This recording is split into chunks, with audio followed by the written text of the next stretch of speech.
করে আমি স্পিকার 1 এবং স্পিকার 2 দিয়ে তোমার ভূতের কার্টুন স্ক্রিপ্টটা তৈরি করে দিলাম। সিন: একটা পুরনো বনের মধ্যে টেন্টের ভেতরে দুজন মেয়ে বসে আছে, বৃষ্টি পড়ছে, বিজলি চমকাচ্ছে। স্পিকার 1: রিয়া, এই পরিবেশটা দেখ, পুরনো বন, বৃষ্টি, সত্যি ভূত আসতে পারে। স্পিকার 2: টিনা, রিয়া, তুই এত ভয় পায়, ভূত তো শুধু গল্পের মধ্যেই থাকে।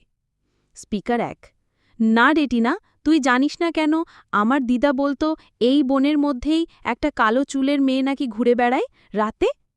স্পিকার 2: কালো চুলের মেয়ে? বুঝলাম, সে নাকি প্রেমে পড়া ছিল, তাই তো? স্পিকার 1: হ্যাঁ, তার প্রেমিক ওরকে ছেড়ে চলে যাবার পর সে নাকি নিজেকে গাছে ঝুলিয়ে দিয়েছিল। তারপরে থেকে যে কোনো মেয়ে যখন একলা এখানে আসে, সে চলে আসে।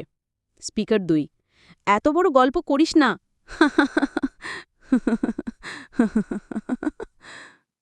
ওয়েট, তুই শুনলি? এমন একটা আওয়াজ হলো যেন কেউ টেন্টের বাইরে। স্পিকার 1: টিনা, মনে হচ্ছে কেউ দাঁড়ায় আছে, টর্চটা জ্বালি।